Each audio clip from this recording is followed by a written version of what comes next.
Coming up on today's show, should the Seattle Seahawks make a trade for Brian Burns? We'll examine the possibility coming up in a matter of moments. Also, could Seattle potentially sign Matt Ioannidis? We'll look into the latest Seahawks free agency rumors right here on this edition of Seahawks Today. Before we get to any of that, though, folks, I got a little challenge for the 12s out there. Somebody said to me the other day, how many times do you think people have commented on your videos with the number 12? And I said, you know what? Not as much as you would think. So let's break a world record today.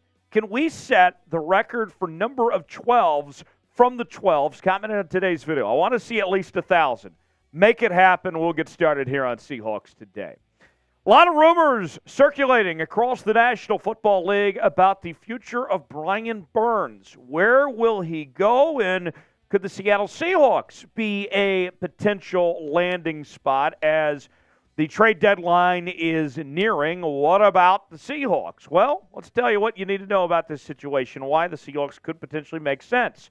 The Panthers are currently 0-5. Their season not going so well despite a new head coach, new general manager and everything. It has still been a disaster for this team, so they are expected to be sellers when the trade deadline comes around. And with their young quarterback, Bryce Young, who's got a bright future, they are needing to acquire picks to get young talent to build around Bryce Young. What they have right now is not much. They really need to do what they can to help their young quarterback for years to come beyond just this year. Now, Burns, he's wanting around $27 to $28 million per year is what he's seeking to be one of the highest paid defensive players in all of football.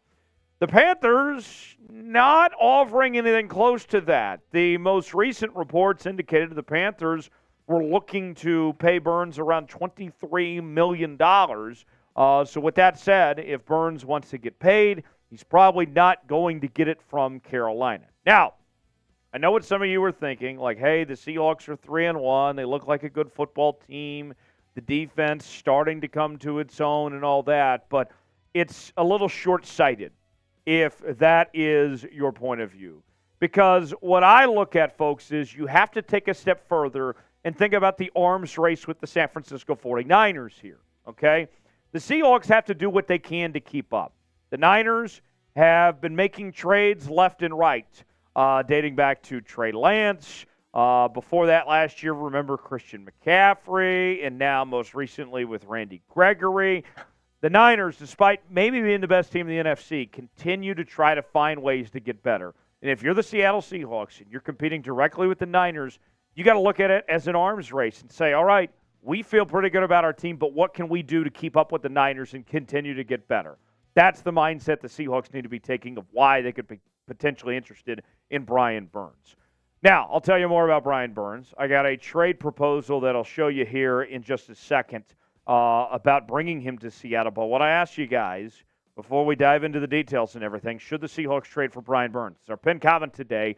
Why for yes and for no? Weigh in that comment section. Tell me what you think if the Seahawks should make a trade or not. So, here is more on Brian Burns, a two-time Pro Bowler as recently as last season, and the production has been off the charts for Brian Burns since he joined the Carolina Panthers. He's had 38 sacks since 2019. That is the second most of any player drafted in 2019 or later. Comparably, the only player he's behind is, speaking of the San Francisco 49ers, Nick Bosa of that stretch. Last season, he had career highs in sacks, tackles for loss, and QB hits. So as the kids say, he is him. The numbers so far this year off to a really good start to 2023 with 14 tackles, 4 tackles for loss, 3 sacks, and a forced fumble. Last year, 12.5 sacks, 1 forced fumble, 17 tackles for loss, and 63 tackles. He's continued to improve year by year at this point. Look, make no mistake, Burns would not be cheap. But what we're looking at is the return on investment here.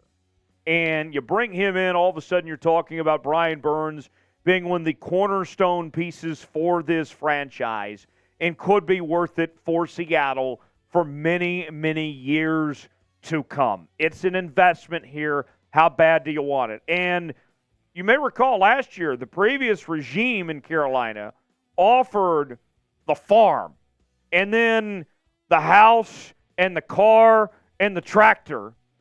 The Rams did for Brian Burns from the Panthers. Panthers ultimately denied that.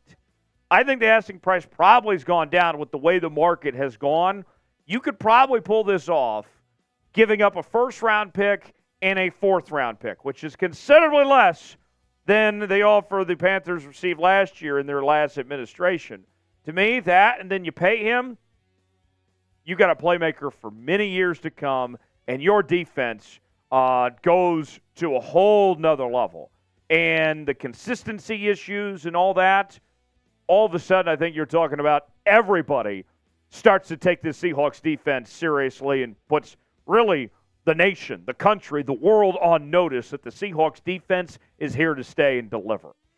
More coming up in a moment here on Seahawks Today, but first I want to tell you about our sponsor, Game Time, the place to go for last-minute tickets for the lowest prices, guaranteed. Here's how it works, folks. If you go download Game Time and create an account, you are going to get easy access to tickets to your favorite sporting events, comedy shows, concerts, and more.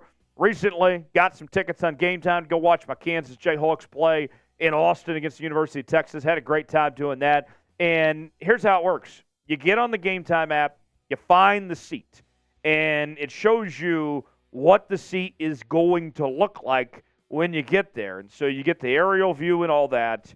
And within a matter of moments, you're checking out, paying, you got your tickets, and you're good to go. And maybe it's an impromptu decision. You decide to go at the last minute.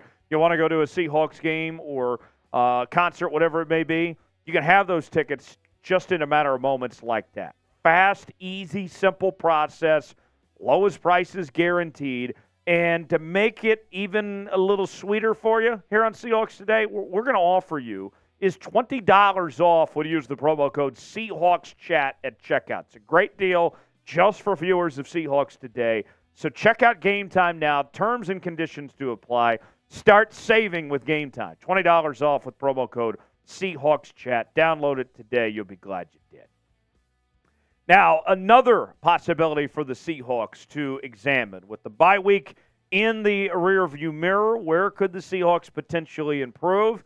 That's where Matt Ioannidis comes in, as Bleacher Report is suggesting that the Seahawks need to sign the free agent defensive tackle who was most recently in Carolina, was a teammate of Brian Burns. Here's more from Matt Holder of Bleacher Report on Matt Ioannidis.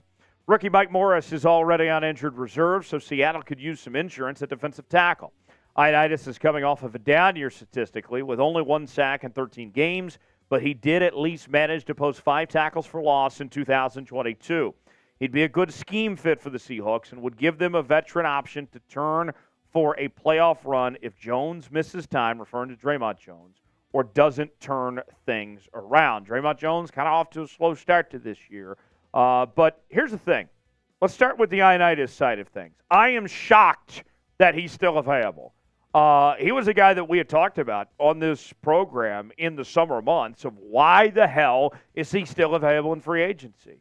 And so here we are in the month of October. Can't imagine he's going to cost you too much. And with the Mike Morris injury and the other injuries that we've already seen stack up, at this juncture, adding another body does not hurt to get you another piece in there just to have a rotational piece. I'm not even saying you have to bench somebody to have Ioannidis around, okay? But this is a situation where he can rotate, he can come in when needed, and provide much-needed stability, depth for this Seahawks defense. I love the idea. More on Ioannidis in just a second. Folks, you got to be subscribed to Seattle Seahawks Today by Chat Sports for daily Seattle Seahawks news, rumors, live shows, watch parties, and more. You better believe it. We're going to be live this weekend when your Seattle Seahawks take out the Cincinnati Bengals. we'll bring in our coverage first thing in the morning on the West Coast. You will not want to miss it. Sub 4 Dubs. Join our family here on Seahawks Today. You'll be glad you did. Doesn't cost you a thing. Join us each and every day here on the channel. So here's the depth chart of where things stand for the Seahawks right now. Jaron Reed, of course, leading the way there at that nose tackle spot. You got Draymond Jones, Mario Edwards and company.